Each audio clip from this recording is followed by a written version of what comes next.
bienvenue sur Fleur d'Avocat. Je suis Lila-Louise Maréchaux et dans ce podcast, je vais à la rencontre des avocats bien dans leur robe et tous les 5 épisodes d'un avocat ou d'une avocate reconvertie. Alors aujourd'hui, figurez-vous que c'est plutôt une bifurcation qu'une reconversion, même si toutes les reconversions sont des bifurcations, mais il se trouve que mon invité aujourd'hui est Benjamin Leba et que Benjamin n'a jamais exercé la profession d'avocat puisqu'il a bifurqué vers l'entrepreneuriat directement après l'obtention de son CAPA. Mais il se trouve que j'ai eu 1000 difficultés pour cette interview de reconversion puisque la personne que je pensais interviewer 2 mois en avance comme à mon habitude, donc en juillet, m'a finalement reporté à ce qu'on se reparle début septembre. Et puis j'ai cherché une autre personne à interviewer, un autre homme à interviewer, un autre homme reconverti à interviewer. Donc au mois d'août, j'ai obtenu des noms sur Twitter notamment, et je remercie tous les tweetos de répondre présent toujours quand je fais des demandes de recommandations. Bref, sur la base de ces recommandations, j'ai réalisé l'interview à distance d'un greffier près du tribunal de commerce. C'était une interview absolument passionnante qui a duré 2 heures. Et il se trouve que le logiciel d'enregistrement à distance a planté et que c'est comme ça que j'ai perdu cette interview. Et voilà, à mon grand désespoir. Donc, comme refaire une interview juste après, c'est compliqué parce que ça fait réchauffer. C'est pas mal, ça m'est rarement arrivé, mais quand ça m'est arrivé, c'est pas mal de laisser passer un petit peu de temps, d'oublier un petit peu ce que la personne nous a raconté et de refaire ça comme si de rien n'était, comme si rien ne s'était jamais passé entre nous. Un petit peu comme les relations amoureuses finalement, et donc voilà, et donc je me suis mise en quête d'un nouvel avocat reconverti. J'ai repris toutes les recommandations qui m'avaient été faites via Twitter au mois d'août et j'ai calé donc un rendez-vous avec un avocat reconverti. Rendez-vous qui a été annulé parce que l'urgence de la rentrée s'est imposée. Annulé pour le jour J, annulé pour l'option du lendemain.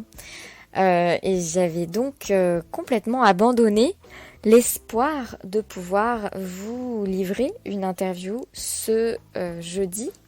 En tout cas, une interview d'avocat reconverti puisque j'aurais enchaîné sur une interview d'un avocat en exercice, un avocat épanoui en exercice. J'étais quand même absolument frustrée puisque depuis presque 2 ans, je tiens avec une rigueur implacable ce rythme de 4 avocats en exercice, un avocat reconverti, 4 avocats en exercice, un avocat reconverti. Et donc c'est vrai que je trouve que même juste pour la beauté de mon feed d'Instagram, c'était quand même dommage. Et il se trouve que ce matin, mardi 15 septembre, je me suis rendue à la réunion d'accueil du LabRH, qui est une association qui réunit les acteurs de l'innovation en matière de ressources humaines, association que j'ai intégrée donc tout récemment, raison pour laquelle j'étais à cette réunion d'accueil. Et nous étions trois acteurs à participer à cette réunion, assister plutôt que participer. Et parmi ces acteurs, lors du tour de table de présentation, il se trouve que Benjamin Leba, qui vient derrière moi, qui intervient derrière moi, qui se présente après moi, explique qu'il est donc un élève avocat qui a bifurqué vers le monde des startups et le monde de l'entrepreneuriat. Et là, je me suis dit, c'est pas possible, c'est une perche tendue par le destin. Et donc, je lui ai proposé de faire cette interview. Il se trouve qu'il était disponible ce soir pour m'accorder 2 heures de son temps et répondre aux questions de mon micro. Et ça vient en plus répondre à un message que j'ai reçu cet été d'une élève avocate qui me demandait si j'avais pas l'intention de donner la parole aussi aux élèves avocats, indépendamment de de l'exercice déjà effectif de la profession. Alors, c'est pas un élève avocat. Benjamin n'est pas élève avocat, mais il n'a pas exercé, donc c'est une petite dérogation. Et cette introduction est très longue, vous m'en excuserez, mais les circonstances étant exceptionnelles, j'ai voulu vous donner un petit peu de contexte. Et tout ça pour vous dire que je suis contente quand même parce que vous savez peut-être que je défends le fait que j'ai écrit un article sur ce sujet que je vais mettre en note de l'épisode, que avocat c'est un moyen, ce n'est pas une fin. Et je pense que le fait que le droit mène à tout et mène vraiment à tout, eh bien mérite d'être plus connu. Et en l'occurrence, Benjamin est un exemple du fait que on n'est pas obligé d'exercer la profession d'avocat, même qu'à part en poche. Et d'ailleurs, on n'est pas non plus obligé d'aller vers l'entreprise comme juriste. Et que d'autres chemins s'ouvrent à vous. Pour Benjamin, ça a été le chemin de l'entrepreneuriat. Puisque il a, alors en parallèle du droit, il a quand même fait le parcours HEC, parcours grande école. Donc c'est pas complètement un newbie de l'entrepreneuriat et de ce monde-là. Et après son CAPA en poche, eh bien, il a intégré une première start-up en étant le premier employé d'une start-up, donc, avant de fonder une première entreprise, puis une deuxième qui s'appelle Badakan, B-A-D-A-K-A-N. Et Badakan, il se trouve que c'est une start-up à mi-chemin entre la HR Tech, donc une start-up du milieu des ressources humaines, et la Legal Tech, qu'on ne définit plus, n'est-ce pas? Donc start-up dans le secteur juridique, qui offre un service de contrat et gestion de paye et autres services pour faciliter la vie des entreprises qui emploient des salariés par le biais de contrats à durée déterminée, de contrats temporaires en tout genre. Benjamin revient plus dans le détail sur en quoi consiste exactement leur solution. Et il se trouve que c'est une start-up qui démontre plutôt pas mal de succès puisqu'il a fait plusieurs levées de fonds et la dernière est en date du confinement, a eu lieu pendant le confinement à hauteur de 3 millions d'euros. Donc plutôt une très belle levée de fonds. C'est une sortie de territoire connu pour moi puisque c'est une interview qui relève finalement beaucoup plus d'une interview d'un start-upper, d'un entrepreneur, au sens propre du terme, que d'un avocat ou d'une reconversion. On a finalement assez peu parlé de son parcours juridique et même de ses stages, etc. Et l'interview se concentre vraiment sur sa carrière après le CAPA. Et pour me guider dans cette interview, je voudrais remercier Mathieu Stéphanie du podcast Génération Do It Yourself que j'écoute religieusement toutes les semaines, presque. Je me suis beaucoup appuyée sur du coup ce que j'ai appris des interviews de Mathieu Stéphanie du milieu entrepreneurial, mais aussi de toutes ces questions qu'on peut demander à un entrepreneur. Je me rends compte après écoute qu'il y a plein de sujets sur lesquels j'aurais pu creuser et revenir encore plus, mais c'était quand même un plaisir déjà d'innover, pas d'innover dans l'absolu, mais d'innover par rapport à ma propre pratique, pour vous proposer quelque chose d'un petit peu différent qui j'espère vous plaira. Et puis un plaisir de me mettre modestement dans les pas d'un podcast que j'apprécie et que j'écoute. Voilà, et que je vous invite à découvrir, bien évidemment, puisque c'est très inspirant. En tout cas, moi, ça m'inspire beaucoup et ça m'aide dans mon parcours d'entrepreneuse. Je vous souhaite une très bonne écoute et je vous dis à la semaine prochaine. Bonjour Benjamin Léba. Bonjour Lila Louise. Merci d'être mon invité sur Fleur d'Avocat. Merci pour l'invitation. Alors Benjamin, raconte-moi comment et pourquoi tu es presque devenu avocat. Oui. Eh bien, ma grand-mère maternelle était professeure agrégée. Elle enseignait le droit et l'économie. Et j'ai toujours baigné dans ces bouquins de droit. Une grand-mère maternelle très moderne, Très moderne, n'est-ce pas? puisque à l'époque de ta grand-mère, je suppose qu'être agrégé de droit et d'économie, ça devait pas forcément courir les rues. C'était effectivement pas très couru. Toujours est-il que donc elle m'a transmis cette passion pour le droit. J'ai commencé à feuilleter mes premiers bouquins de droit à 12-13 ans, quelque chose comme ça. Et ensuite, tout naturellement, j'ai fait des études de droit. Avant même ces études, j'allais au palais assister à des audiences avec des amis. À quel genre d'audience? Du pénal. Et pénal des affaires aussi, qui m'a toujours beaucoup intéressé. Et donc, révélation en première année de droit, j'ai adoré. Introduction générale au droit et droit constit, ça a été vraiment 2 piliers. Et je continue encore à essayer de retrouver cette sensation de l'initiation au droit et de pouvoir enfin pratiquer là-dessus et étudier. Et donc, j'ai fait 5 années de droit et j'ai passé le barreau. Et j'ai fait des stages, réalisé des stages également en cabinet, petit cabinet. Alors, à quel moment est-ce que tu as fait des stages? Pendant mes études, ça devait être au cours de la 3e et 4e année, quelque chose comme ça. Dans des cabinets d'avocats à chaque fois? Cabinet d'avocats, tout à fait. Droit pénal Alors, un premier cabinet qui s'appelle Vogue et Associés, qui était un cabinet généraliste. Excellente expérience. D'ailleurs, Stéphane Vogue est resté mon mentor et il l'est toujours aujourd'hui. Ah, c'est beau ça. Et son père, feu Jean-Claude Vogue, qui était un très grand expert de la procédure civile, j'ai eu l'occasion de le rencontrer quelques fois et lui aussi m'a un peu pris sous sa coupe et m'a éclairé véritablement sur le droit de la procédure. Et un stage en cabinet d'avocat d'affaires chez Linklaters en fusion-acquisition. Donc 2 salles, 2 ambiances. Ouais. Oui. Et du coup, de ces 2 salles, 2 ambiances, qu'est-ce que tu avais retiré? Sur le premier aspect, sur le premier cabinet, le fait de pouvoir toucher à tout, vraiment d'être stagiaire, mais d'être très impliqué dans les dossiers, c'est-à-dire faire de la recherche, mais également écrire des conclusions. C'est assez impressionnant lorsqu'on est un jeune apprenant de directement être impliqué, mais lorsqu'on a les bonnes personnes, les bons coachs, c'est un peu du compagnonnage aussi, la profession d'avocat.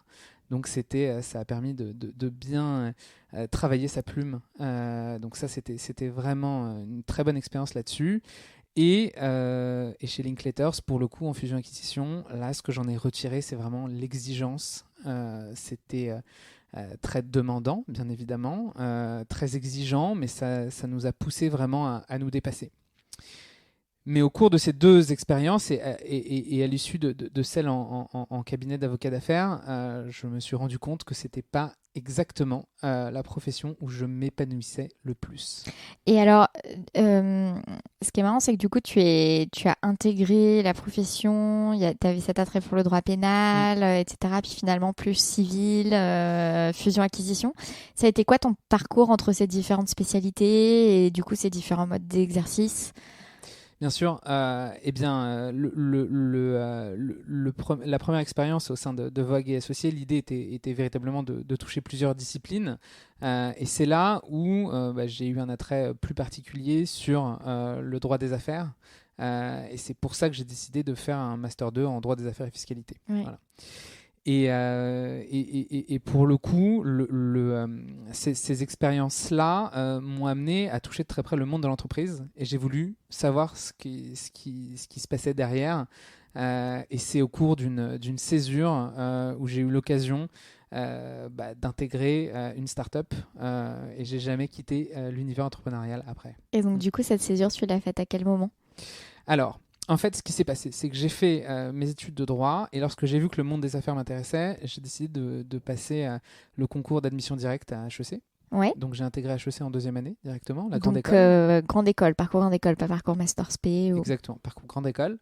Et donc j'ai mené les études de front pour le coup, le FB et HEC pendant ma césure. HEC, ça t'a servi de PPI quand même ou... Non, en fait, j'ai vraiment dû prendre une césure dans mes études puisque il fallait du temps pour faire ces stages. Ouais. Et pour le coup, j'ai pas réussi à concilier là-dessus de façon administrative. Ouais. Mais j'ai eu l'occasion de faire tranquillement le FB et de toucher au monde de l'entreprise. Et pour la petite histoire, donc j'ai intégré une joint venture entre le groupe Partouche et le groupe Bernard Tapie. Et on a monté un tournoi de poker en ligne. On a loué le stade de Wembley pendant une semaine et on a terminé le tournoi en ligne sur la pelouse du stade de Wembley. Donc une aventure qui vraiment est un pied à l'étrier entrepreneurial et là je me suis dit que c'était vraiment ma voie. Donc ça, c'était du coup un stage ou un job dans le cadre de cette année de césure. Exactement. Ok, génial. Et gros coup de cœur pour l'entrepreneuriat. Oui, tout à fait. Enfin, pour les affaires, pour l'entreprise. Exactement. Parce que c'est pas non plus de la start-up, du coup. Alors pour le coup, c'était un projet entrepreneurial tout de même, puisqu'on crée même si c'était une joint venture, on crée une nouvelle activité. Une nouvelle activité, une nouvelle société. Il y avait vraiment et puis c'était très incertain. Il y avait de gros enjeux là-dessus. Et pour le coup, ça m'a permis là aussi de toucher à pas mal d'éléments, d'être très polyvalent. Et en fait, au sortir d'HEC, j'ai aussi rejoint une start-up, mais là en tant que premier employé, qui est un poste que je recommande vraiment à tout le monde. Premier employé de start-up, c'est extraordinaire. Et là, pourquoi c'est extraordinaire? Alors déjà, attends, ouais. C'était quoi cette start-up? Ouais. En fait, j'ai rencontré Jean-Marc Tassetto, qui était à l'époque CEO de Google France. Ok. Lors d'une conférence. Donc tu vas à cette conférence parce que le sujet de cette conférence t'intéresse. D'où tu vas à cette conférence? Puisque c'est organisé par HEC, ça s'appelle les Matins HEC. On a une rencontre avec une personnalité. Et là, coup de cœur professionnel avec Jean-Marc Tassetto. Et lorsqu'il lance sa start-up, je le rejoins en tant que premier employé. Et ça s'appelle Corp Academy. Et c'était de la formation en ligne. On a créé une plateforme technologique qui permet de façon gamifiée d'apprendre le digital et plein d'autres métiers. Okay. Et c'est là où je rencontre l'univers de la start-up technologique qui a ensuite été un fil directeur pour la suite. Et donc à ce stade-là, donc premier employé de cette start-up, ça y est, l'avocat c'est derrière toi. Alors l'avocat, disons que la profession d'avocat. La profession d'avocat. La discipline du droit, elle m'a jamais quitté. Et d'ailleurs, pas plus tard que la semaine dernière, j'étais au palais de justice pour assister à des audiences. J'ai essayé d'aller au procès Charlie, mais il fallait une accréditation pour le coup. Mais assister à quelques affaires, parce que ça reste quand même une discipline que j'affectionne particulièrement. Certains vont au musée, d'autres vont au palais. Ouais. Et surtout, cette exigence, cette façon de raisonner, ce syllogisme à chaque fois juridique, est ultra formateur et m'aide dans toutes les entreprises que j'ai créées ou que j'ai rejoints. Ça a été une grande aide, véritablement. Donc en fait, après ton stage final, donc à la fin de tes études de droit, quand tu t'es dit cette profession, ça va pas être pour moi, finalement, est-ce que c'est le fait... Est-ce que tu avais déjà eu une expérience entrepreneuriale à ce stade-là? Alors, déjà... J'essaye de connecter la chronologie de la prise de décision, tu vois.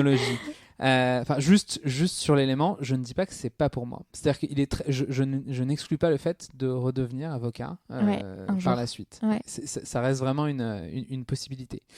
Mais pour le coup, oui, tout à fait.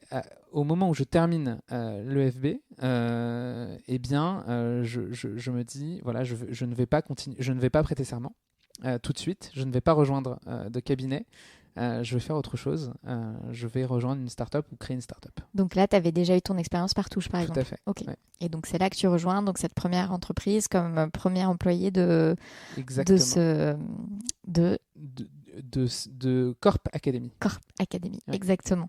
Et ok. Et ça a été, autour de toi, ça a été vu comment? Alors, autour de moi, j'ai vraiment eu le soutien de la famille, des amis, c'est-à-dire qu'ils savent que je suis une personne assez tranchée, assez décidée, donc ça c'est depuis petit pour le coup. Donc Donc ils m'ont fait confiance et ils ont été, ils n'ont pas forcément compris le type de boîte que je rejoignais ou le type de métier que j'allais exercer. J'ai toujours du mal d'ailleurs à expliquer à ma mère ou à ma grand-mère ce que je fais là actuellement, présentement. Ouais, moi aussi. Mais en tout cas, pour moi, l'entrepreneuriat, c'est une passion. Donc, quand j'en parle, de fait, quand je leur en parle, eh bien, je sens que je capte l'attention et ils ont l'air sereins quand je leur parle de mon métier. Et autour de toi, tes collègues de l'EFB, tes collègues de promo? Oui. Il y a eu quelques reconversions professionnelles assez amusantes à l'EFB de ma promo. C'était la promo Dominique de la Garandrie. Je les salue tous si jamais ils écoutent ton podcast aujourd'hui. Et pour le coup, j'ai gardé de très bonnes relations avec une dizaine, on va dire, de camarades de promo. Mais c'était assez assumé puisqu'à l'EFB, j'avais déjà ce discours-là. Donc, tu disais déjà, bon, ce sera un acquis, mais j'ai pas envie de poursuivre. Exactement. Ok. Et ouais, non, c'est intéressant parce que je pense que, enfin, peut-être que ça devient de plus en plus courant finalement des avocats qui vont au bout du CAPA et qui vont ni comme juriste d'entreprise ni comme avocat. Mais il y a quand même ce paradoxe on entame des études de droit, parfois sans savoir qu'on veut être avocat, mais en se disant que le droit mène à tout. Et puis on termine ces études de droit, et puis en fait on se dit qu'on peut être magistrat ou juriste d'entreprise ou avocat. Et puis ensuite, éventuellement, on fait le diplôme d'avocat parce que, voilà, c'est un acquis, on veut pas forcément être avocat, mais bon, bref. Et puis, tu vois, à la fin de cet entonnoir, on en oublie qu'il y a plein d'autres métiers qui réapparaissent éventuellement au stade de certaines reconversions et tout. Mais du coup, je trouve que c'est chouette de mettre en avant le fait que, voilà, tu vois, il y a des bifurcations possibles et tout. Donc, tout à fait. Et je trouve, d'ailleurs, pour rebondir sur ce que tu dis, que le métier d'avocat est un métier très entrepreneurial et qu'il y a quand même un lien et que sur cet entonnoir, en fait, on garde ce lien-là avec le fait de vouloir développer. Il y a quand même une dimension très business dans la profession d'avocat, en tout cas telle que moi je l'appréhende. Faut développer sa clientèle. Hein, donc, Exactement. Et d'ailleurs, moi, c'est l'un des grands enseignements de l'EFB. Je ne me rappelle pas du nom de ce professeur qui nous a dit, lorsque vous êtes dans un cabinet, on va vous demander de rester très tard, faire les dossiers du cabinet. Et 8 ans après, 10 ans après, vous allez demander à devenir partenaire. Et on va vous demander quel est le chiffre d'affaires que vous allez ajouter à la structure si jamais vous rejoignez. Et vous allez dire, je suis resté jusqu'à 2h du matin tous les jours pour faire plaisir. Et donc, ce que nous disait ce prof, c'est vous avez un devoir de désobéissance là-dessus, de vraiment développer votre clientèle. C'est inhérent à la profession d'avocat. Et d'ailleurs, ce sera récompensé lorsque vous voudrez devenir un partenaire de la structure dans laquelle vous travaillez. Alors, ou pour devenir partenaire de la structure dans laquelle on travaille, ou s'il y a un désalignement de projet et de clientèle pour devenir partenaire d'une autre structure ou de votre propre structure. Exactement. Mais c'est sûr que c'est une vraie chose. Pour gagner en pouvoir de négociation, pour gagner en liberté, en autonomie financière, le développement de sa clientèle, c'est... Enfin voilà, à moins que ce soit pas dans son projet, qu'on veut être avocat en attendant. J'en parle comme si c'était un SaaS, mais dans plus une stratégie de carrière vers l'entreprise, etc. Mais en tout cas, dans une optique de rester avocat, c'est difficile de s'en séparer. Et donc toi, bras droit, premier employé de cette entreprise. Exactement. Et là. Et là, donc, grosse révélation. Il y avait 3 associés extraordinaires qui dirigeaient cette boîte. Et là aussi, l'entrepreneuriat, c'est du compagnonnage, en tout cas, la façon dont l'acception que j'en ai, puisque ils m'ont beaucoup enseigné sur la façon de créer une boîte depuis le départ, de le vendre, d'attirer une équipe, etc. Donc, je l'ai vraiment vu comme une formation. Et là, je reste 1 an et demi et je décide de monter une société, une première société. Et donc, du coup, justement, revenons sur tous ces enseignements de cette première boîte. Faisons profiter tout le monde de ces enseignements. Est-ce que si tu devais un petit peu synthétiser cette expérience auprès de quand même quelqu'un qui a un peu de carrure. Qu'est-ce qu'il en est ressorti en fait de cette entreprise, de ces enseignements? Qu'est-ce que tu as retenu? Alors, plusieurs choses, effectivement. La première, c'est la difficulté de faire émerger un nouveau projet, puisque lorsqu'on crée une startup, on a tous les vents contraires.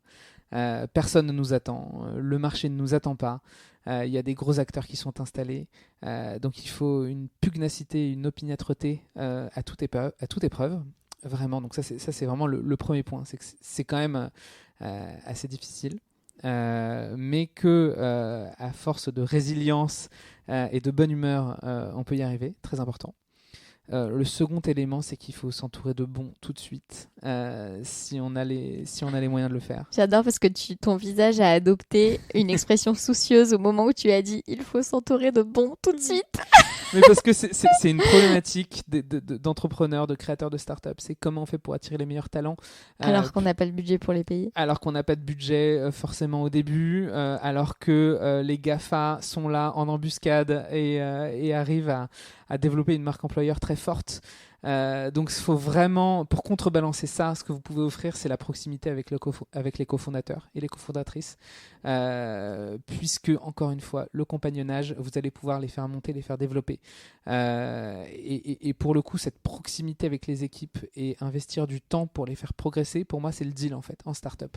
C'est-à-dire que vous allez rejoindre une structure, vous allez avoir beaucoup d'autonomie et en échange, vous allez monter, progresser, casser des œufs chez les autres en fait. Donc ça, c'est le second enseignement. C'est horrible ce côté casser des œufs chez les autres parce que, je sais pas si toi, comme entrepreneur, ça te le fait, mais moi, je pense qu'un des gros enseignements du fait d'être entrepreneur et la difficulté du truc, c'est de payer avec son budget, ses deniers personnels en l'occurrence, ses propres erreurs. Tu sais, quand tu es salarié ou que tu es collaborateur d'un cabinet, le temps que tu passes à mal faire quelque chose, on parle du droit à l'erreur et c'est important. Et c'est important, le droit à l'erreur. Ça fait partie de ton apprentissage et c'est ce qui fait que tu as cette courbe d'apprentissage et tout. Mais quand c'est toi qui payes ton propre droit à l'erreur, ça fait tellement mal. Exactement. Tu sais, ces heures à écrire des conclusions et t'es pas du tout parti sur le bon truc. Cette stratégie de communication qui n'était pas la bonne et ça fait 2 mois que t'es dessus et tu en tires la conclusion que c'était pas la bonne ça rend dingue, tu vois. Et donc, quand déjà le supporter pour soi-même, pour son propre apprentissage comme fondateur, c'est dur. Mais en plus, le supporter pour quelqu'un que tu embauches. Et tu sais, c'est un poids, c'est une charge énorme. Et donc, tu vois, il y a tout ce truc. Et voilà. Donc, je te rejoins sur le deal. Moi, j'ai pas d'employé, j'ai eu une stagiaire, mais je te rejoins sur ce deal. Mais c'est double difficulté, tu vois, du fondateur de dire, OK, je recrute, ça va être une charge. Et en plus, cette personne va venir et elle va venir casser des œufs chez moi. C'est formidable. C'est vrai. Mais pour le coup, et c'est pour ça que le process de sélection est très important, il faut recruter, quand on recrute des juniors en tout cas, des personnes qui sont coachables, qui ont vraiment envie de monter, de progresser. Et voilà, donc on accepte le fait qu'ils vont faire des erreurs, c'est normal puisqu'on les laisse en autonomie, puisque structurellement on est sous-staffé en start-up. Et pour le coup, ils vont monter, progresser et ils nous le rendent vraiment x10. Donc ça va, le deal est bon. Et puis c'est très agréable d'être aussi une sorte d'institut de formation interne. C'est très grisant de transmettre et de voir l'équipe progresser. Donc on a dit, dans ton apprentissage de ça, l'aspect vent contraire, il faut rester optimiste et engagé, enthousiaste et y croire. On a parlé du fait de s'entourer, de bien s'entourer. Et je suis revenue sur ce sourcil soucieux. D'autres enseignements que tu as tirés, l'ambition. Et l'ambition, bien sûr. Et ça, pour le coup, c'est un des enseignements qu'on a eu, parce que j'ai eu la chance sur une société d'être incubé par l'incubateur d'HEC. Excellent incubateur, et qui nous pousse à muscler nos BP, à faire un x10 sur chaque chiffre de son BP. Donc vraiment cette ambition d'aller vite et de ne pas avoir peur de grossir, de grandir, de prendre des parts de marché. Donc vraiment, c'est ces 3 enseignements et que j'ai eu aussi au sein de Corp Academy, qui avait tout de suite cette ambition de devenir un acteur leader et qui doit compter maintenant 80 employés, qui est une start-up pérenne et ça me fait plaisir de les voir progresser à chaque fois. Et du coup, donc tu as dit que le produit enfin le service de Oui, cette startup, c'était donc une plateforme, formation en ligne sur la technologie via la gamification. exactement. Et c'était plutôt un public jeune, un public. C'était quel genre de public que vous cibliez? Tout l'enjeu, c'était de se dire que on n'allait pas cibler un public particulier. C'est-à-dire que l'idée initiale, c'est de se dire que le digital n'est pas réservé à l'équipe marketing d'une grande boîte. Il fallait créer une lingua franca du digital. Et pour ça, toucher toutes les personnes qui sont à la compta, à la finance, en sales, etc., peu importe l'âge. Puisqu'en fait, le digital n'est pas du tout une question d'âge. Et nous avons des technophiles qui peuvent être dans des moyennes d'âge assez hautes et des jeunes qui n'ont pas d'appétence particulière pour cette discipline. Et donc l'idée, effectivement, c'était de créer cet engouement pour toute une boîte. Et donc on visait principalement des sociétés du CAC 40. Et pour le coup, le discours qu'on avait en sales au tout début, même quand la plateforme n'existait pas, c'était vraiment faites monter toutes vos équipes. Et c'était assez grisant justement d'être le défenseur là-dessus du droit à toutes les équipes de monter en compétence sur le digital. Hmm.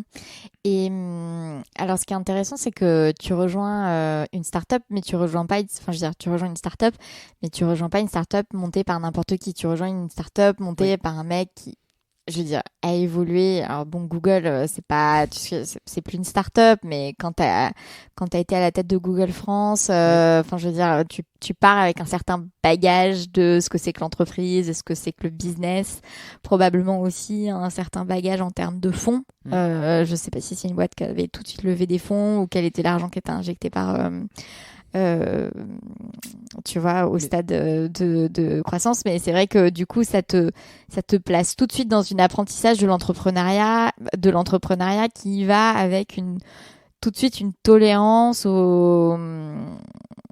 enfin une tolérance, c'est pas le bon mot, mais tout de suite cette connaissance de j'y vais avec cet argent, avec ces moyens, avec cette ambition. Enfin, tu sais ce que je veux dire, avec ce truc oui. très, voilà. Alors, justement, le conseil là-dessus, en fait, c'est beaucoup plus difficile de bien choisir sa startup, à mon sens, que le grand compte qu'on va rejoindre ou le cabinet, parce que c'est beaucoup moins balisé. Il y a beaucoup moins d'informations et de fait, les startups peuvent être créées il y a quelques semaines seulement, donc on a très peu de recul.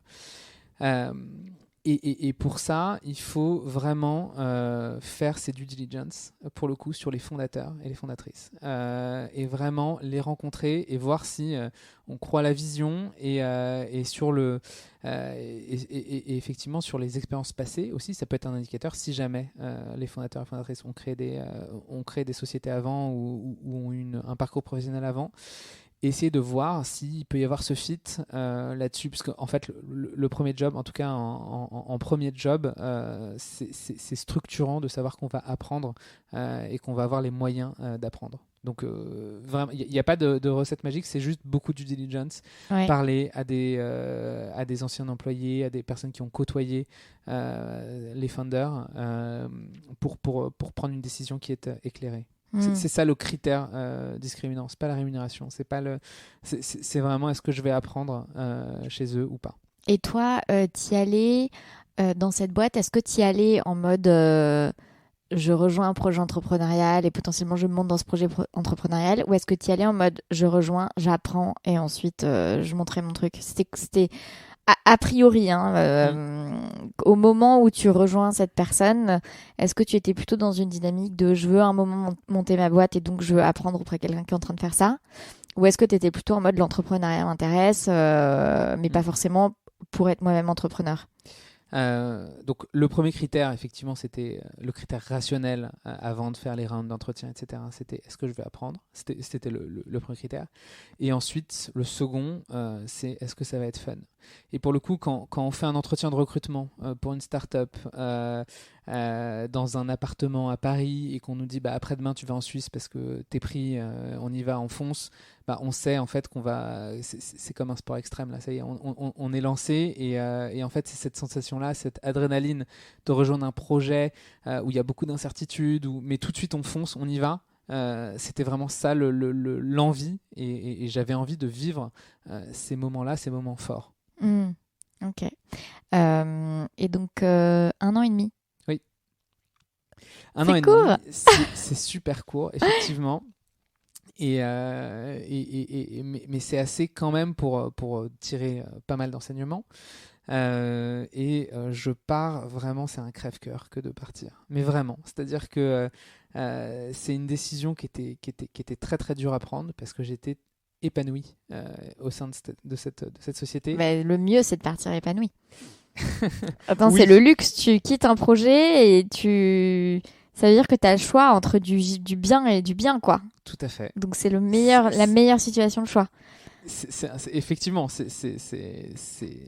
c'était un bon moment et j'avais ce choix-là. Et pour le coup, je décide de monter une structure avec l'un de mes associés qui s'appelle Maxime Nouchi. Et pour le coup, on va monter une première société. Et alors, d'où vient cette idée? D'où vient l'idée de ce projet? Et du coup, je suppose que vous avez commencé à y réfléchir pendant que tu étais encore dans cette entreprise, dans cette start-up. Voilà, comment est-ce que le projet est né? Et du coup, comment est-ce que la décision de quitter cette boîte pour monter la tienne a émergé? Alors pour le coup, on avait beaucoup discuté sur des projets entrepreneuriaux, voilà, on avait beaucoup d'idées et je voulais mettre en pratique en fait ce que j'avais appris au sein de Corp Academy. Et lorsqu'on a trouvé un positionnement, un axe, on commence à réfléchir sur la faisabilité du projet. Et donc, tu étais quand même vachement dans cette optique de, enfin, tu vois, tu cherches des idées, tu te dis, je suppose que vous avez, parmi plusieurs idées, vous avez un petit peu testé, fait des recherches de marché, de trucs, de machin, pour vous dire, tiens, où est-ce que pourrait y avoir un interstice dans lequel on pourrait se placer? Enfin, je veux dire, Il y a toujours une ouverture d'esprit, effectivement, là-dessus. Enfin, sacrée ouverture d'esprit, tu vois. Parce que, je veux dire, mais c'est une qualité, mais ce que je veux dire, c'est que c'est la qualité de quelqu'un qui est dans une ouverture d'esprit vraiment très active de l'idée entrepreneuriale. Mais c'est ce qui est tout à ton honneur, hein. Mais en tout cas, oui, effectivement, il y a cet attrait pour la discipline entrepreneuriale en tant que telle, et donc de fait, je partage des idées, et lorsque c'est le bon moment, eh bien j'y vais, je me lance, et pour le coup, on a créé une société pendant. Combien de temps entre l'idée et le fait de quitter ta boîte? C'est peut-être 6 mois, quelque chose comme ça. Okay, le temps de valider un modèle et de se dire que c'est bon. Et donc valider un modèle, ça veut dire que le soir, avec donc ton Exactement. futur associé, vous réfléchissiez à quel business model, quel marché, quel positionnement. Soir, matin, très tôt et le week-end, effectivement. Et pour le coup, après avoir défini ça, on se lance, on rentre à l'incubateur d'HEC sur une première boîte et là pour le coup, donc chômage. Pardon, je te coupe. Ouais. Ouais, tu bénéficiais du chômage? Tout à fait. Ok. Ouais. Rupture conventionnelle, du coup, j'imagine, avec Corporation. On est effectivement, il y a je quitte Corp et pour le coup, on n'a pas encore créé, enfin il y a rien, donc j'ai une période tout à fait de chômage qui est le plus grand business angel de France. Hein, oui, non mais tellement, j'aurais adoré en profiter. Et pour le coup. Donc on travaille sur cette idée de société, on rentre à l'incubateur d'HEC, mais malheureusement la boîte ne décolle pas pour le coup. Alors attends, j'ai encore une question, je suis désolée. J'aime bien prendre du temps. Comment l'a pris ton boss quand t'es parti? Alors j'en avais, donc il y avait les 3 associés et pour le coup j'ai pris un moment avec chacun d'eux et c'était une déchirure pour chacun, je pense. En tout cas, moi je l'ai vécu comme ça. Après, il faudra leur demander. Oui. Mais quand on a créé un projet, enfin créé.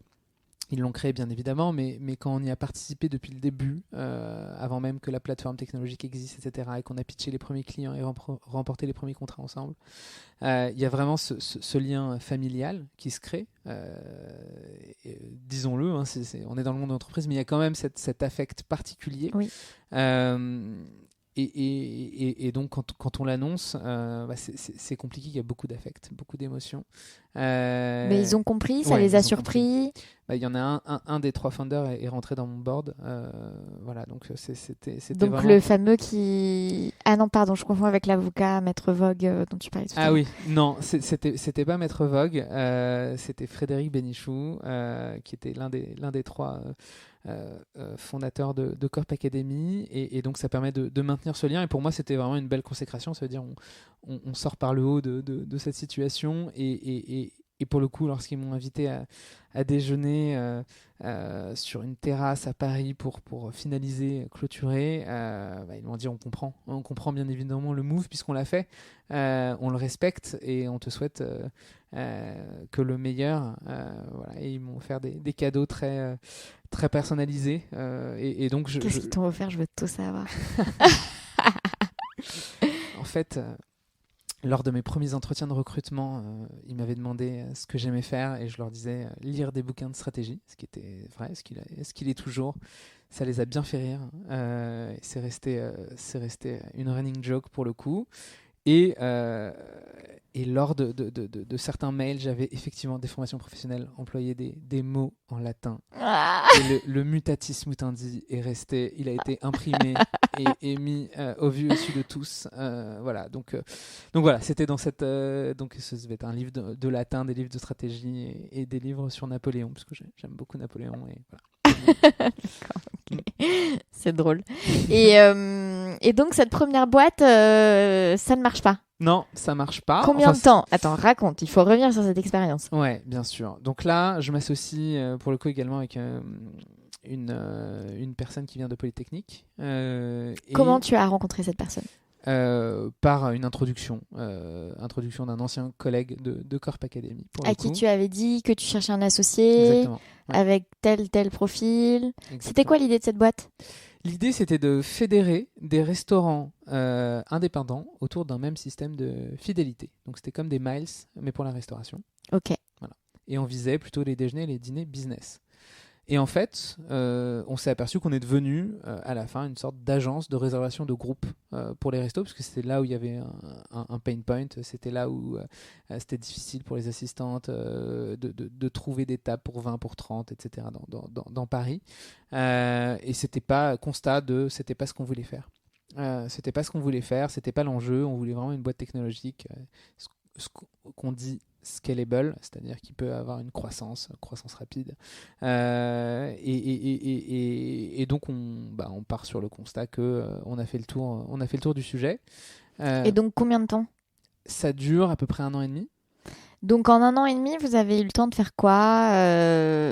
On a eu le temps de fédérer 300 restos dans Paris, 300 C'est restaurants. énorme. Ouais, donc on avait effectivement une capacité de faire du commercial là-dessus assez importante. Du coup, ton associé de Polytechnique, il est venu sur l'aspect plateforme technologique, il est venu sur... Tout à fait. Ouais. Il est venu sur l'aspect de plateforme technologique. C'était un excellent développeur et il nous a assez bluffé pendant toute l'expérience. Et donc après, il se trouve que mes 2 associés veulent donc partir. Donc à un moment, vous constatez que Ouais. ça devient un truc que vous ne vouliez pas que ça devienne. Exactement. Donc une plateforme de réservation. Exactement. La fourchette version grande table. Un peu, ouais, c'est ça. Ouais, il y a un peu de ça. Je suis désolée, c'est tellement... Et Et là, vous réunissez, comment ça s'est passé, tu vois, en pratique Oui, bah en fait, toi, comment tu te sentais pendant le cours de ce projet? Est-ce que, tu vois,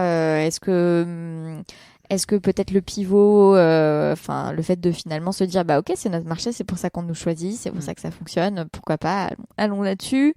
Ou est-ce que non, enfin. Moi, effectivement, j'étais très sponsor de continuer, tester d'autres options. Et en fait, enfin, constat sur le fait que dans l'association, on a envie chacun de retrouver un peu notre liberté là-dessus. Et je décide de continuer quand même un peu, quelques temps, tout seul. Vous aviez des employés, On n'avait pas d'employés. Non, on n'avait pas d'employés. tous les trois. Vous aviez pas levé d'argent? On avait levé un peu d'argent autour de Business Angel, mais on n'avait pas d'employés. Et pour le coup, je continue un peu tout seul et je développe des actifs technologiques pour de la réservation de table. Donc je m'oriente là-dessus. Il y a un process de vente qui est assez long puisque je m'oriente plus sur du B2B cette fois. Et en fait, là, je constate, en parlant avec tous mes clients, parce que je reprends un peu toutes les fonctions, à la fois technique, sales, etc. Et donc, je suis au contact des clients et je vois que les ressources humaines, c'est véritablement la problématique principale des clients, leur sujet. Et donc, sous quelle forme? Bien en fait, je vois que ils n'arrivent pas à trouver un serveur ou un cuisinier pour le soir même, qui a des absences, du turnover. Et en fait, je me dis qu'il y a quelque chose à faire là-dessus. Il se trouve que j'avais fait une conférence avec un acteur qui était émergent, vraiment, qui commençait, qui s'appelait Badakan. Et en fait, je m'associe avec Badakan. J'abandonne le Et donc, projet. dans quel cadre est-ce que tu avais fait cette conférence? Ça vient d'où vient cette opportunité? Ça vient d'une conférence que je fais que j'organise avec l'incubateur d'HEC, l'amicale de l'incubateur HEC, sur la food tech. Et donc en fait, c'est là où je vois qu'il y a un acteur qui commence à émerger, qui s'appelle Badakan, et donc je décide de m'associer là-dessus pour porter cette vision technologique justement là-dessus. Ouais. Et dernière question, les Business Angels à l'origine de cette première entreprise, c'est pareil, c'est le réseau HEC? Non, c'était Friends and Family. Friends and Family, Love Money. Et comme on dit, il y a quelqu'un qui m'a sorti ça l'autre jour pour Fleur d'Avocat. J'ai dit non, c'était pas que de la Love Money, mon crowdfunding, c'était aussi mon réseau pro développé par Fleur d'Avocat avec mes 10 petits doigts. Eh oui, ça compte. Ça compte. Mais bon, je pose quand même la question parce que c'est bien d'être transparent sur ces trucs-là. Et ok, et donc conférence sur ce sujet. Et toi, en parallèle, il se trouve que tu es en train de discuter avec tes clients et tu te rends compte qu'ils te parlent d'un truc. Et tu te dis, ok. Et donc, Badakan, il faisait déjà ça. Alors, c'était effectivement de la mise à disposition de personnel. Et donc, moi, je les rejoins et je m'associe avec Bruno Calvo, qui est mon associé aujourd'hui, pour porter vraiment cette vision technologique et faire en sorte que Badakan soit un acteur technologique. Donc en fait, jusqu'à maintenant, Badakan, il faisait ça en mode un peu artisanal. Enfin artisanal, sans... C'était pas artisanal, mais effectivement la vision de créer, et c'est ce qu'on fait maintenant, un vrai SaaS, maintenant puisqu'on est développeur de logiciels pour gérer et administrer son personnel pour des contrats courts, qui n'est pas d'ailleurs réservé à l'hôtellerie-restauration. Je m'associe pour porter cette vision-là. Ok, d'accord.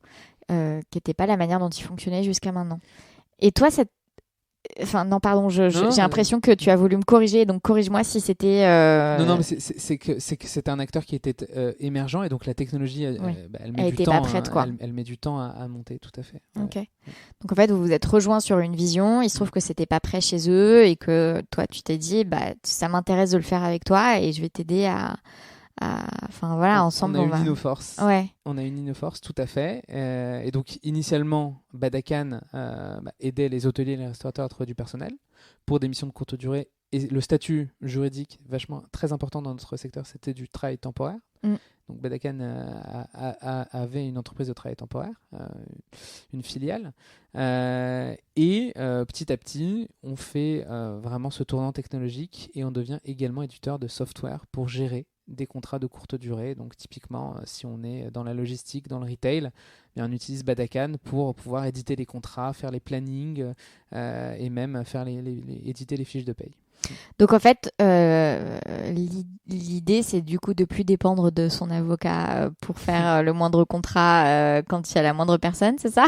L'idée c'est de se dire comment on fait pour être juridiquement irréprochable et pouvoir employer quelqu'un pour 6 heures ou pour 2 semaines et pas avoir cette lourdeur administrative de faire soi-même ses déclarations préalables à l'embauche auprès de l'URSSAF, appeler les 50 personnes qu'on connaisse pour savoir qui est disponible tel jour et demander, faire une fiche de paie qui peut nous coûter jusqu'à 30 euros. Là, en un software, vraiment tout est centralisé. Et l'aspect juridique est très important dans notre métier. Et d'ailleurs, mon associé, Bruno Calvo, a exercé pendant 7 mois, lui. Donc c'est 7 mois de plus que moi. Mais il a exercé aussi, donc il y a quand même un prisme. Ouais, et est-ce que vous vous êtes à un moment dit que vous étiez un petit peu une legal tech à votre manière? C'est vrai que puisque nos interlocuteurs sont souvent des RH, et en fait on voit qu'effectivement on est entre la HR tech et la legal tech aussi, donc la boucle est bouclée. Ouais, non mais c'est marrant parce qu'il y a, il y a plein de boîtes qui se qualifient de la legal tech et je me dis que, mis à part le fait qu'ils interviennent dans un milieu légal, c'est pas vraiment de la legal tech. Et donc, du coup, je trouve ça intéressant parce que vous, pour le coup, effectivement, s'il y a toute une partie édition de contrat, tout ce qui est déclaratif, d'une certaine manière, vous êtes... Enfin bon, moi, je m'en fous un peu. La question, c'est pas de mettre des étiquettes et des hashtags, mais c'est juste que ça me fait rire... les legal tech, HR tech, food tech, enfin bref. Il n'y a pas le hashtag avant. Ouais, hashtag c'est très important. Et donc toi tu as fait du droit des affaires mais tu n'as pas fait de droit du travail. Alors, j'ai pris l'option droit du travail à l'EFB. Ah oui. J'ai adoré. J'adore droit du travail, droit vivant, bien évidemment. Les vrais savent et se reconnaîtront. Mais pour le coup, j'ai adoré cette discipline et notamment l'équilibre très, très subtil entre les droits des employés, des chefs d'entreprise et les mouvements de balancier au cours des époques entre les droits qui sont très... il y a vraiment ce mouvement qui s'opère et la complexité, la complexité de cette matière et le fait que c'est vraiment très vivant et ça évolue tout le temps, c'est génial d'évoluer là-dessus. Et pour le coup, j'ai appris également la paye, le social, puisqu'on est éditeur de paye aussi. Donc ça a été là pour le coup une petite formation accélérée par la suite et on s'amuse bien. C'est marrant, j'ai écouté il n'y a pas longtemps l'interview du mec de PayFit sur Génération Do It Yourself qui dit qu'il a tout appris la paye sur le tas. Exactement. Et ouais. Et ma deuxième question, c'est du coup, est ton associé droit du travail ou pas du tout? Et mon associé, je crois qu'on a fait, alors c'est marrant, on a fait le même master à une dizaine d'années d'écart, quelque chose comme ça, droit des affaires et fiscalité. Comment ça, à 10 ans d'écart? Parce qu'il est significativement plus expérimenté. Enfin... Il est un peu plus âgé que moi, effectivement. Okay. Donc, et on s'est aperçu. Ah oui, c'est juste qu'il a quitté la profession d'avocat il y a longtemps. Enfin, oui. Ok, d'accord. Et donc, on a fait le même master. Donc, après, je ne sais pas quelles options il a choisi, mais oui, tout à fait. D'accord, 2 affairistes qui se retrouvent à faire des contrats de travail et de la paye. Exactement. Sympa.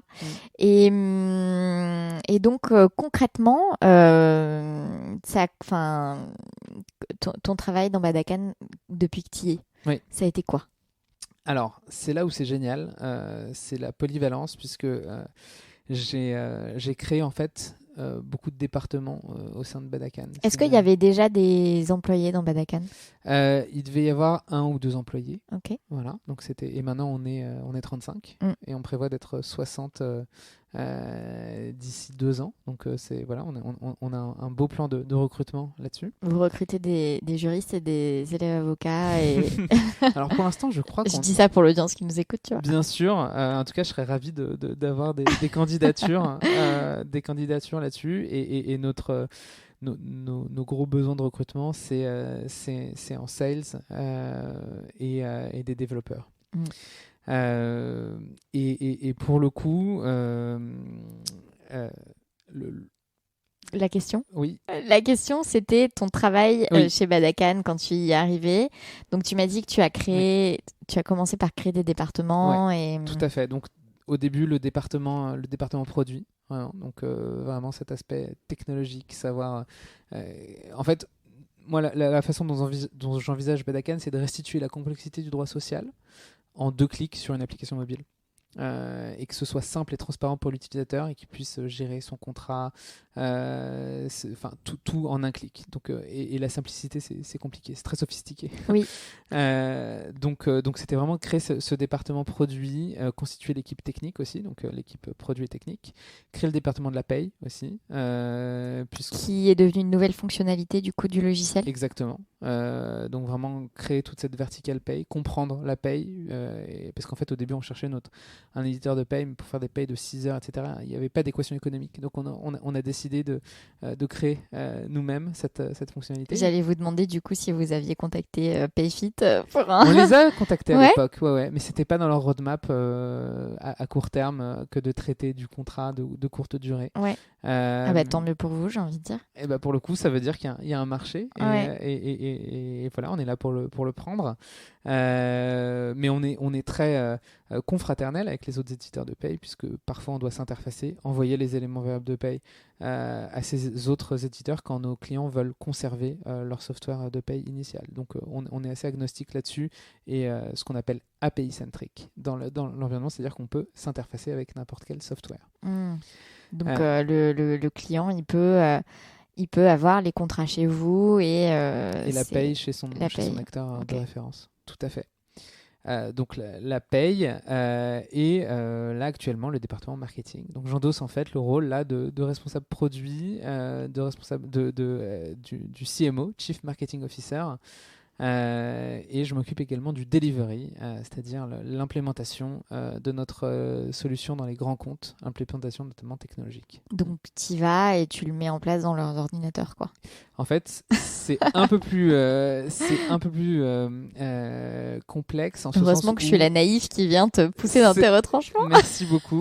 En fait, c'est un projet de transformation. Donc en fait, il faut comprendre les enjeux de nos clients et les pousser à se digitaliser, à ce qu'il y ait une culture du changement. Et donc nous, notre rôle aussi, c'est d'embarquer toutes les équipes.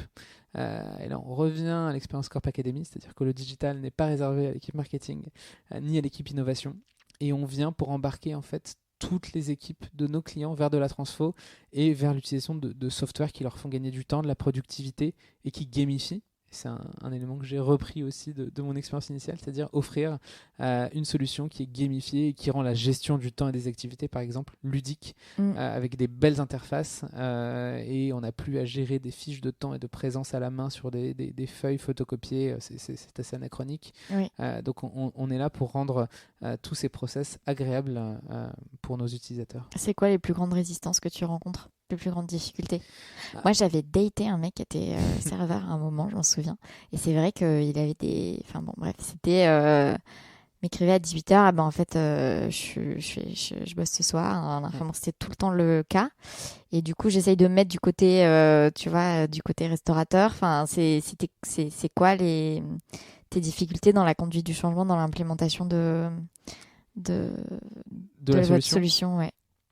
C'est effectivement au début passer les barrières c'est peut-être pas pour nous, c'est peut-être trop avancé, trop évolué pour nos équipes d'avoir une solution aussi radicalement digitale et simplifiée. Attends, mais en plus, parce que je suis désolée de venir avec ce préjugé, mais si tu rentres dans la logique de le contrat en quelques clics, la fiche de paye et tout, ça veut dire que ça limite une bonne partie du black. Alors, nous, en fait... Le black n'existe pas. Non, mais c'est très intéressant. Attends, dans la restauration, c'est énorme, non? En fait, c'est une grille qui nous permet de nous adresser à la cible qui, pour nous, est importante, puisque le service qu'on propose, une grande partie du service, c'est d'être irréprochable juridiquement. Donc en fait, les sociétés qui n'ont pas à cœur de l'être irréprochables, pour le coup, ne sont pas forcément intéressées par le service, et auquel cas, on ne fait pas affaire. C'est votre filtre, en fait. C'est un des filtres, c'est-à-dire vouloir que tout soit en règle, que lorsqu'il y ait un contrôle de l'inspection du travail, on puisse montrer qu'il y a les DPE qui ont été effectués, etc. Et qu'on n'utilise pas à tort et à travers des auto-entrepreneurs, par exemple, quand il y a un lien de subordination. Et les juristes qui nous écoutent savent que le lien de subordination est clé dans un contrat de travail. Et pour le coup, nous, ce qu'on propose, c'est d'avoir une solution qui est ultra flexible, la flexicurité en fait. Ouais. Donc ultra flexible et en même temps respecter le droit social. Et donc le premier frein, effectivement, c'est des équipes qui disent est-ce que c'est bien pour nous? Est-ce que nos équipes vont suivre? Donc ça, là, c'est les business cases qui on leur montre que non seulement les équipes s'y mettent, mais en plus, elles le prennent comme un acte de considération, c'est-à-dire vouloir leur simplifier des tâches qui sont parfois à faible valeur ajoutée pour qu'ils puissent se concentrer sur l'accueil des nouveaux, la formation, servir le client. C'est vraiment ça c'est un premier point. Et le second point, bien évidemment, c'est technologique, c'est-à-dire est-ce que vous allez pouvoir vous interfacer avec nos logiciels. Nous, on a une structure qui fonctionne bien, qui répond à 80% de notre besoin, et pour les 20% qui restent, j'ai pas envie de tout chambouler. Et là, pour le coup, c'est la force de l'équipe technologique qui est chez Badakan, c'est de pouvoir s'interfacer avec tous les softs du marché et de venir dire, vous n'allez pas changer vos méthodologies, vous n'allez pas changer ce qui marche, on va juste venir en fait, vous faciliter la vie en nous pluguant, vous allez pouvoir vous pluguer à vos outils existants. Et c'est par exemple le restaurant italien en bas de chez moi où il y a peut-être... tu vois, qui est une petite structure, c'est intéressant pour eux ou c'est plus pour des gros restaurants, des gros lieux? Alors déjà, sur l'offre technologique, on n'est pas limité à l'hôtellerie et à la restauration. C'est-à-dire qu'on fait de la grande distribution, du retail, de la logistique, etc. Donc partout où il y a des contrats courts. Partout où on utilise autre chose que des CDI. En fait, l'offre est pertinente. Après, sur la répartition entre petits comptes et comptes de taille intermédiaire, grands comptes ou comptes indépendants, on est à peu près à 50-50 sur la répartition entre grands groupes et comptes. On est par exemple le seul pure player digital référencé chez Accor. On travaille avec Frishti sur de la logistique. On travaille avec le groupe Bertrand également, Elior. Voilà, on est assez ouvert en termes de secteur, et ça marche aussi pour un indépendant puisqu'il va télécharger son application et il va pouvoir utiliser l'outil très rapidement. Et du coup, ça fait combien de temps que tu es chez Badakan? Ça fait 3 ans et demi maintenant. Ok. Ouais. Donc pour le coup, une affaire qui dure. Une affaire qui dure, tout à fait. Ouais. Et donc tu dis que quand tu es arrivé, il y avait deux employés. Exactement. Comment est-ce que vous en êtes aujourd'hui à 30 personnes, et est-ce que d'ici X mois, tu envisages que vous soyez plutôt 60? C'était quoi un peu les étapes? Les étapes. Déjà, on a eu la chance d'avoir l'un de nos associés qui est le groupe OnePoint, qui est un groupe de transformation digitale qui nous a beaucoup aidé au début, notamment en nous fournissant de la ressource d'ingénieurs technologiques qui nous a permis de créer l'outil avec eux. Ça, c'est le premier point. Second point, c'est que tout de suite, on a eu des grands comptes qui nous ont fait confiance, qui nous ont suivis et qui nous ont permis d'orienter vraiment le développement de la société, la façon donc nous on met à disposition du personnel, donc on recrute ces personnes-là, donc les process de sélection on les a co-créés avec nos premiers clients, et la plateforme technologique aussi, c'est-à-dire quoi, on leur a beaucoup fait tester les maquettes, etc., pour savoir ce qui leur plaisait et leur plaisait moins, et ça nous a permis vraiment de développer un outil qui répondait à des attentes marché. Vous étiez un peu un acteur recherche et développement, un peu comme certains laboratoires pharmaceutiques finalement qui vont racheter des petits labos, tu vois, qui fonctionnent un peu comme ça en termes de développement. On était un peu un poisson pilote de l'innovation, effectivement. Pour ces grands comptes, en tout cas, eux, nous, on a beaucoup appris à leur contact, et j'espère qu'on a pu diffuser une culture de l'innovation et de l'agilité auprès de leurs équipes aussi. On a grand plaisir à bosser avec leurs équipes notamment. Et donc, ça a pas mal, j'imagine, soutenu l'activité et ça vous a permis de recruter. Ça nous a permis de recruter, effectivement, et on a fait une première levée de 2 millions d'euros. Donc ça, c'était quand ? C'était en 2017, quelque chose comme ça. Ouais. Et donc ça, c'était ta première levée de fonds à titre personnel ? Et là, pour le coup, c'est première grosse levée, effectivement. Enfin, je veux dire, autre que la levée autour des proches. Tout à fait, ouais. Et un réseau de business angels qui nous suivent et qui nous ont suivis aussi sur ce dernier tour de financement. Donc le dernier tour, c'est celui que tu viens de faire pendant le confinement, c'est ça ? Exactement. De 5 millions d'euros. De 5 millions. Ouais. Et donc, en 2017, 2 millions d'euros. Ouais. Comment tu l'as vécu, ça ? Pour le coup, c'est effectivement déjà une énorme gratitude. C'est-à-dire qu'il y a des personnes qui vous confient leurs économies, qui vont investir sur vous, sur l'équipe, qui croient en vous. Donc vraiment une grande responsabilité.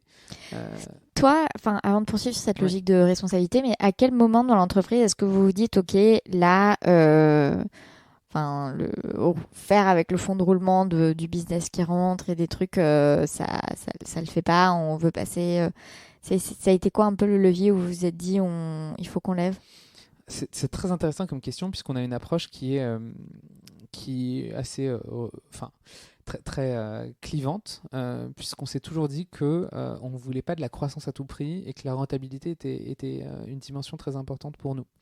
Et c'est-à-dire que lorsque on a fait cette levée de 2 millions, on savait qu'on avait beaucoup d'investissements technologiques notamment à réaliser, mais on voulait amener la boîte à l'équilibre. C'était vraiment l'objectif. Et en fait, en 2019, on a amené cette boîte à l'équilibre. Et en fait, c'est ce qui nous a permis de rediscuter avec nos investisseurs en disant, voilà, maintenant, il va falloir financer vraiment cette nouvelle offre technologique, ce SaaS qu'on appelle Bedakan Power. Est-ce qu'on se remet en déficit alors qu'on a prouvé que notre modèle économique était sain, était bon, qu'on avait réussi à constituer une équipe soudée, solide et pérenne? Est-ce qu'on se remet en risque financier là-dessus pour investir sur ce qu'on pense être vraiment notre relais de croissance et une offre à très forte valeur ajoutée sur le marché? Et on décide avec les actionnaires initiaux, on a fait entrer d'autres actionnaires également, on décide d'y aller, mais on y va en connaissance de cause. Et pour le coup, on a toujours été très précautionneux et on fait un reporting financier assez précis. Et pour l'instant, alors bien sûr, il y a le confinement et la crise sanitaire qu'on connaît qui a un peu perturbé les plans, mais on a délivré ce qu'on avait promis au début. Donc ça crée une grande confiance auprès de ces actionnaires, ces investisseurs. Oui, j'imagine. Et donc tu parlais de responsabilité et de gratitude. Oui. Effectivement, c'est-à-dire que une fois qu'on a l'argent sur le compte, on sait qu'on doit l'utiliser encore une fois avec tempérance quand même. C'est-à-dire qu'il faut pas, il faut vraiment avoir une approche raisonnée. Bien sûr qu'on va grossir, bien sûr qu'on est agressif commercialement, mais on va pas cramer cet argent. C'est quand même, on a cette responsabilité et on les côtoie, nos investisseurs. On a une relation vraiment assez proche. Toutes les 2 semaines, on parle avec certains de leurs représentants. Et donc il y a vraiment ce côté, comment est-ce qu'on va aller attaquer, être agressif sur le marché et chercher de la croissance forte tout en étant précautionneux et en gérant cet argent comme si c'était le nôtre. C'est marrant parce que je viens de tourner les vidéos e-learning des formations Fleur d'Avocat et avec donc les sous du crowdfunding. Les 26 000 euros de mon crowdfunding, ce qui est rien par rapport à tes millions levés, mais quand même. C'est très beau. Et en fait, j'ai reporté une des formations, le tournage d'une des formations sur la confiance en soi, parce que je ne nous trouvais pas prêts. Et j'ai fait une demi-journée de tournage et je me suis dit, on n'est pas prêt, il faut qu'on reporte. Ça a été une décision difficile à mon petit niveau, parce que du coup, tu vois, je voulais quand même que le truc soit prêt et de pouvoir commencer... qu'il soit prêt, donc commencer à commercialiser et tu vois, que ce soit un actif quoi, sur lequel je puisse capitaliser. Et le truc, c'est que j'étais là, et donc vraiment, je te situe, parce qu'il y avait mon équipe tournage qui squattait dans ma chambre. Et moi, je dormais dans mon canapé ici. Et donc, à 7h du matin, le matin du tournage de ce truc, j'étais en train de me dire, j'annule pas, je reporte, on n'est pas prêt et tout. Et tu sais, j'ai visualisé le temps de tournage, qui est du coup du temps qui coûte de l'argent. Et puis ensuite, j'ai visualisé le temps de production. Le temps de la post-prod, le montage, la mise en place dans le LMS, le Bien logiciel de e-learning, etc., etc. Et je me suis dit, tout ça, tout ce temps, tout ce truc, c'est de l'investissement. C'est de l'investissement gâché parce que je suis pas satisfaite, on n'est pas prêt, quoi. Et donc, je me suis dit, j'ai pas le droit de gâcher en conscience cet argent qui vient de ces personnes qui me font confiance, tu vois, qui m'ont fait confiance, qui m'ont donné de Je l'argent. comprends tout à fait. Et donc, tu vois, c'est marrant que tu parles de ça parce que j'ai eu cette espèce de double vision de, mais non, mais je suis en train de gaspiller de l'argent qui m'a été confié par des personnes qui croient en moi et en fait que je vais bien l'utiliser à bon escient et tout. Et puis en plus, je vais gâcher le temps tu vois, de ceux à qui je confie le montage. Et c'est quand même très pénible, hein, disons-le, de monter des vidéos. Et donc voilà. Et bref, je vois tout à fait ce que tu veux dire sur cet aspect-là de, putain, les gens, ils te confient un truc. Ça maintenant, fait... il faut... Et ça me fait penser, et je conseille à tous les auditeurs de l'écouter, à l'interview de Juliette Lévy, qui est la fondatrice du concept store Oh My Cream, qui est une boîte de cosmétiques, qui fait du retail dans la cosmétique. Et en fait, elle raconte dans le podcast La Leçon, par, je ne sais plus comment s'appelle la journaliste qui fait ce podcast. Et en fait, elle explique comment elle avait aucune gestion budgétaire des fonds. Elle avait déjà fait plusieurs levées de fonds. Je crois que c'est aussi une ancienne HEC ou ESSEC, enfin grande école. Et elle explique comment son mec, qui est expert comptable, qui au détour d'un après-midi passé dans l'entreprise, a genre par curiosité demandé à voir un peu, tu vois, les comptes et tout, qui lui a dit, je sais pas si tu te rends compte, mais là, il te reste genre 2 mois de trésor, quoi. Ah. Et elle venait juste de lever, mais genre des sommes astronomiques. Ok. Et elle était en mode, what? Et donc, elle explique tout le process de retourner voir les investisseurs, leur expliquer qu'elle avait mal géré, genre reconvaincre et adhérer leur... Ouais. Et c'est un super, c'est une interview hyper intéressante là-dessus. Moi, ça m'a vachement décomplexée parce que je me suis dit, putain, il y a des gens qui ont fait des écoles de commerce, qui ont déjà levé, qui sont, tu vois, des entrepreneurs de fous, et puis en fait, ils ont aucune logique de trésor. Bref, parenthèse fermée sur l'aspect responsabilité et investissement. Mais donc toi, vraiment, ce sentiment, enfin, tu vois, cet investissement là-dedans et cet investissement et cette envie ensuite de partir à l'aventure et d'aller délivrer ce qu'on a promis, ce qu'on a envisagé et de poursuivre la vision. Donc c'est à la fois c'est impressionnant puisqu'on a envie de bien faire et en même temps c'est très excitant puisqu'on sait qu'on repart à l'aventure et on se remet en risque. Et du coup, la levée, vous l'avez initiée pendant le confinement. Elle était déjà... Vous travailliez dessus avant le confinement. Elle s'est concrétisée pendant le confinement. On a travaillé dessus avant le confinement. Elle s'est concrétisée et signée pendant le confinement. Et ensuite, la BPI a abondé juste après. Donc c'était vraiment... vraiment en 3 coups comme ça et pour le coup la chance qu'on a eue c'est que le deal n'a pas été renégocié par les actionnaires puisque il n'y a pas du tout eu de pression là-dessus. C'était vraiment un investissement sur l'équipe, sur le long terme, sur la vision et c'est une relation assez saine entre des start-upers et des investisseurs. Je vais le copier du coup, mais Mathieu Stéphanie demande toujours qui sont les investisseurs. Est-ce que tu veux en profiter pour les remercier publiquement? Je les remercie. Non, je remercie. Il y a OnePoint qui a participé, qui nous suit depuis le début, un groupe de business angels et donc il y a un family office et un fonds d'investissement qui sont rentrés également.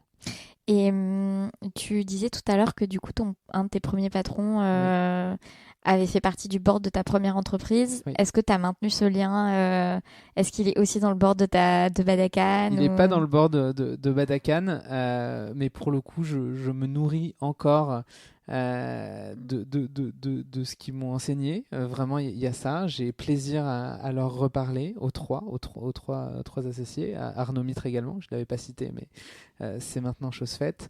Ils m'ont chacun apporté des éléments très complémentaires. Ils sont très complémentaires, donc leurs enseignements. Et en fait, très souvent, je repense à des petites expressions, des petits éléments et je les retransmets également à mes équipes désormais. Alors, c'est quoi tes petits éléments préférés? Copie égale profit.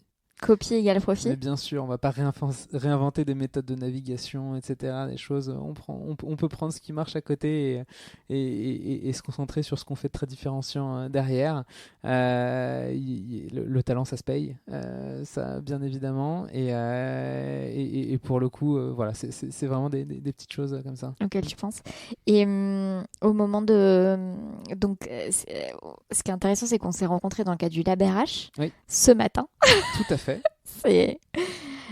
Bon, j'en parlerai en introduction, mais c'est amusant. Et du coup, pourquoi est-ce que... Enfin, est-ce que c'est parce que maintenant, et avec cette nouvelle levée et du coup des nouvelles ambitions, vous vous associez de plus en plus au secteur RH? Enfin, c'est quoi derrière votre idée? Qu'est-ce qui fait que maintenant et pas avant? Enfin, tu vois, des choses comme ça. Oui. En fait, on a vraiment commencé en faisant de la mise à disposition de personnel, donc qui est une entreprise vraiment liée au secteur du travail temporaire. Et on a construit notre actif technologique et ça y est, il est mature. Ça y est, on l'a mis en production. Il y a des grands groupes qui l'utilisent, comme le groupe Accor, le groupe Barrière, qui le déploie. Donc ça y est, on est sorti du bois là-dessus. On a investi énormément sur le produit et sur le sales. Donc ça, c'est grâce aux premiers 2 millions qui ont abouti. Effectivement. C'est ça? Effectivement. Donc du coup, ça fait, si je calcule bien, 2017, première levée de fonds, 2020, deuxième levée de fonds, et produit abouti maintenant, ça fait 3 ans, quoi. Et le produit, effectivement, ça y est, est très abouti. Et on travaille sur des nouvelles fonctionnalités, bien évidemment. On le fait évoluer. Mais ça y est, donc on est sorti du bois. Et maintenant qu'on a énormément travaillé sur le produit, sur la technologie et sur le sales, maintenant on peut s'ouvrir vers l'extérieur, prendre un peu plus de temps pour connecter avec notre écosystème et nous faire connaître bien évidemment de tous les RH puisque c'est vraiment une de nos cibles prioritaires. Donc en fait, ça correspond à un nouvel axe de développement. Ok. Et du coup, qu'est-ce que... alors, tu l'as un petit peu dit tout à l'heure, tu disais, je me ferme pas les portes par rapport à la profession d'avocat, peut-être qu'un jour, mais avec quel regard est-ce que tu portes sur ces études, cette bifurcation, cette possibilité encore ouverte Déjà, énorme gratitude là aussi, l'enseignement français du droit exceptionnel pour un coût qui est modique, somme toute avec un enseignement exceptionnel finalement. Donc l'université vraiment est un lieu formidable. Donc vraiment beaucoup de gratitude là-dessus, les rencontres avec des professeurs inspirants. Enfin déjà j'ai vraiment cette gratitude là-dessus. C'est le premier point.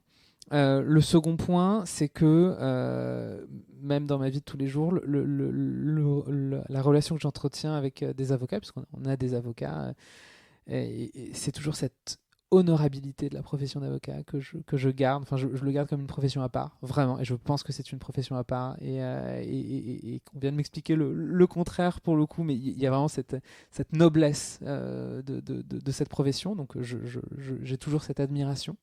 Ces hommes de l'art, voilà. Donc vraiment, j'ai ce second point-là.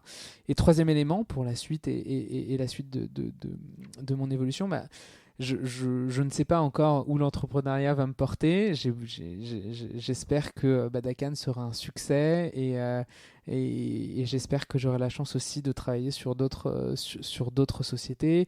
Le début d'un projet, c'est magnifique aussi de le faire sortir de terre, encore une fois, c'est très grisant.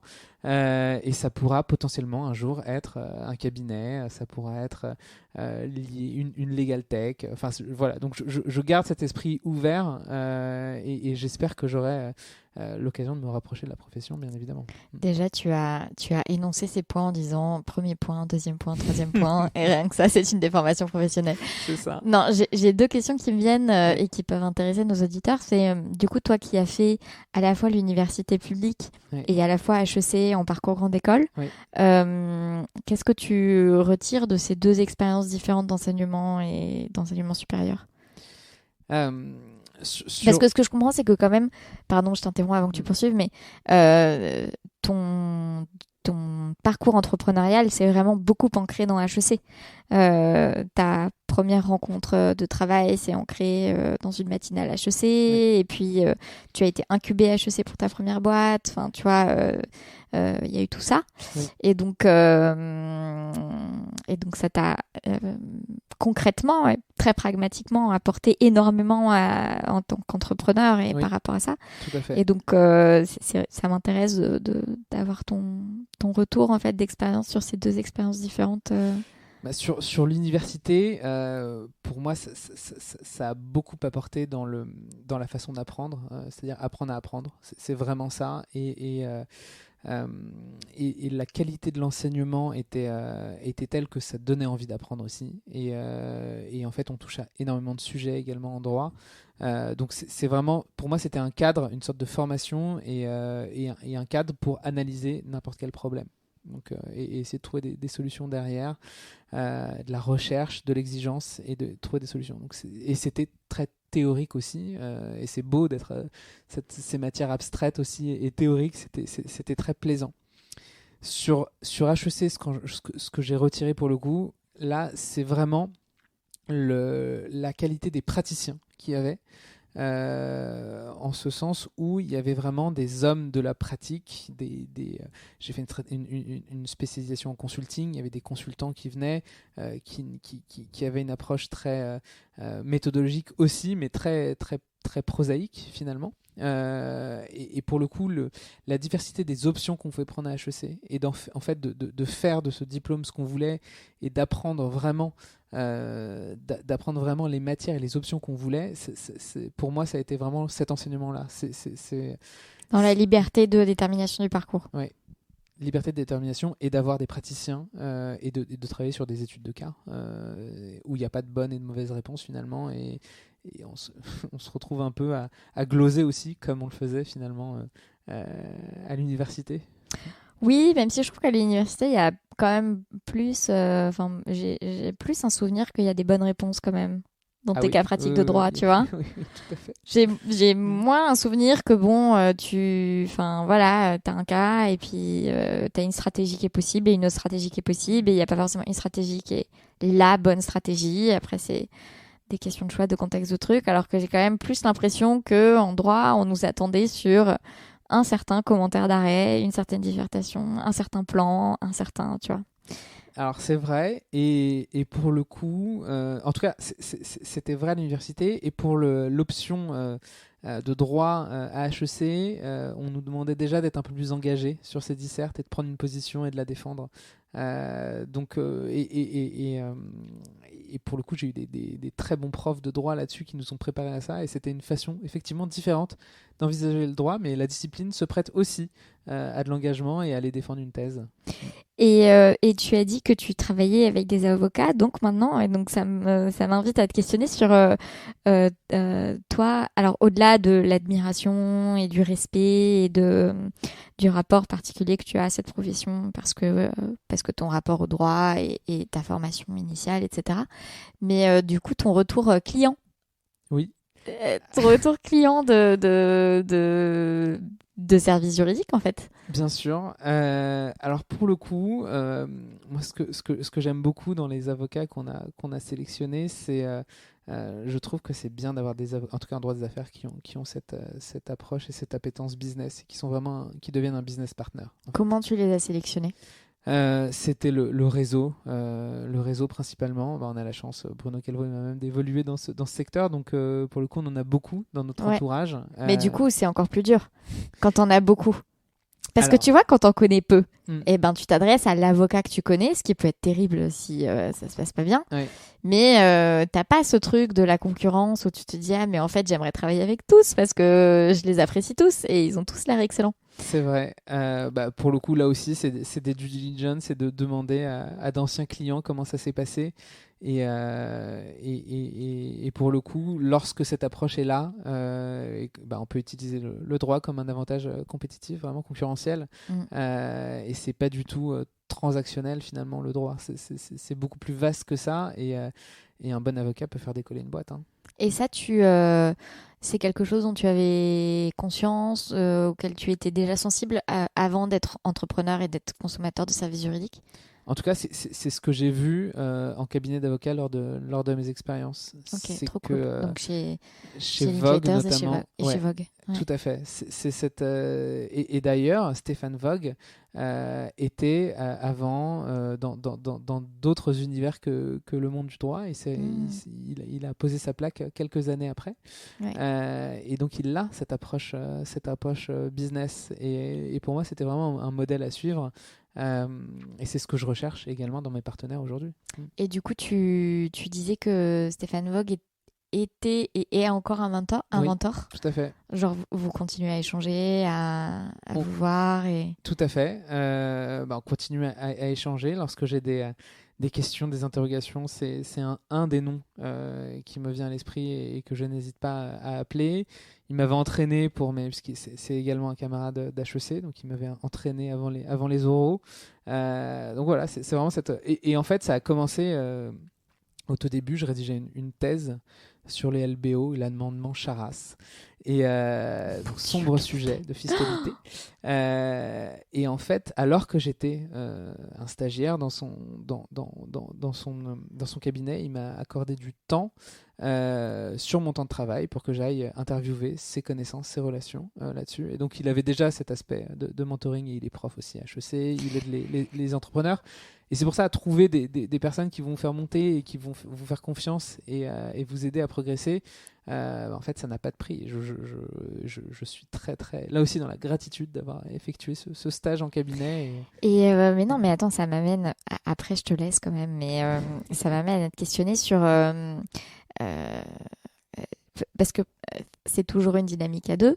Et donc, est-ce que toi, quand tu as fait quand tu travaillais sur ce sujet, sur les LBO, est-ce que tu lui en as parlé? Est-ce que tu lui as demandé? Est-ce que tu vois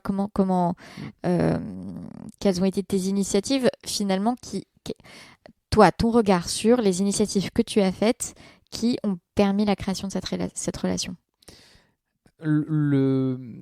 Alors, je vais citer ma grand-mère, Josette, encore une fois. Mais citons Josette. Josette qui en plus était terriblement moderne. Donc, exactement. Et qui me disait en italien, la vergogna, enfin la honte, elle est toujours partagée par celui qui demande et celui qui refuse. Redis-le en italien tout. En italien, je saurais pas le dire malheureusement. Ouais, tu m'as eu là-dessus. Mais pour le coup, en gros, c'est de toute façon, tu demandes quoi. Demande. Donc elle m'a toujours appris à oser là-dessus. Et donc j'ai toujours, et lors de mes stages, et j'en ai fait en entreprise aussi, j'ai toujours voulu explorer l'environnement, parler à d'autres personnes, d'autres secteurs, d'autres services. Et pour le coup, là, l'un des prétextes, c'était cette rédaction de mémoire, mais j'ai toujours utilisé un axe ou un autre pour susciter du lien, créer du lien. Créer de l'impromptu, de la serendipity, comme on dit, et pour le coup c'est cette ouverture et cette demande d'aide et de conseil. Voilà, c'est le meilleur, en tout cas je demande conseil et je demande de l'aide tout le temps à tout le monde. Ça permet de créer des liens, les gens aiment beaucoup aider, et en fait voilà, il se passe des choses quand on ose. Ouais, ça fait partie des choses dont je parle dans mes formations, et je pense des choses qui ressortent beaucoup du podcast en général. Ok. C'est justement ces initiatives de demande et de parler d'une idée, parler d'un projet, et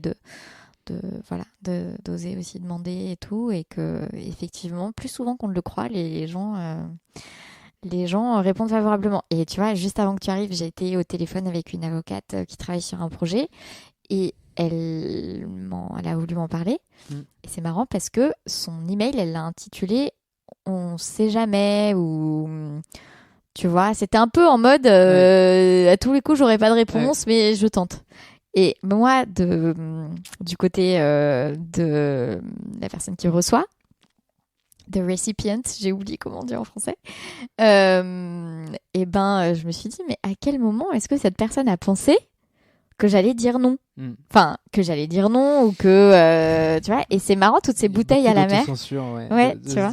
Et c'est pour ça que je vais te demander quelque chose. Ah oui, demande-moi s'il te plaît, Benjamin. Je cherche pour un livre blanc un procureur ou un magistrat, en tout cas un magistrat du siège ou du parquet, qui est intervenu sur de la requalification d'auto-entrepreneur en contrat de travail. Eh bien, écoute, alors avis à tous les auditeurs, si vous connaissez un magistrat ou un procureur qui est intervenu sur la requalification du statut d'auto-entrepreneur en contrat de travail, eh bien, vous savez contacter Benjamin, donc, pour lui en parler. Et moi, je vais mener ma petite enquête de mon côté, puisque je connais quand même 2-3 personnes. J'ai pas comme ça tout de suite un nom, mais j'ai quelques personnes, bouteille à la mer, et je suis sûre que ça va faire émerger ce dont tu as besoin. Ok, super. Et déjà, tu pourras rencontrer, si c'est pas déjà fait, Arthur Millerand de Parallèle Avocat, qui est un cabinet spécialisé dans les plateformes collaboratives, et qui a notamment travaillé au tout début de sa propre aventure entrepreneuriale comme avocat sur tout ce qui était les situations taxi, Uber, etc. Donc il a pas mal brainstormé sur ces histoires de droit du travail, plateforme collaborative, contrat court, auto-entrepreneur, etc. Donc déjà, c'est une première piste, tu vois. Génial, merci. Super, merci beaucoup Benjamin. Quelle est ta dernière joie ? Ma dernière joie ? Oui, ta dernière joie. Un dîner avec ma famille hier. Ok. Oui. C'est une jolie joie. Oui. Et alors d'habitude qu'est-ce que tu portes sous ta robe, mais je peux même pas te demander ça. Qu'est-ce que je sais pas. Qu'est-ce qui te porte, toi, du coup ? Qu'est-ce qui me porte ? Oui. Qu'est-ce qui me porte ? Waouh. La curiosité, savoir ce qui va se passer après. Je pense que c'est un bon moteur d'avoir une vision, mais de laisser un peu de place à l'imprévu, à l'impromptu. Et c'est vraiment un moteur chez moi. Ok, super. Merci beaucoup Benjamin pour cet échange. Merci Léla Louise.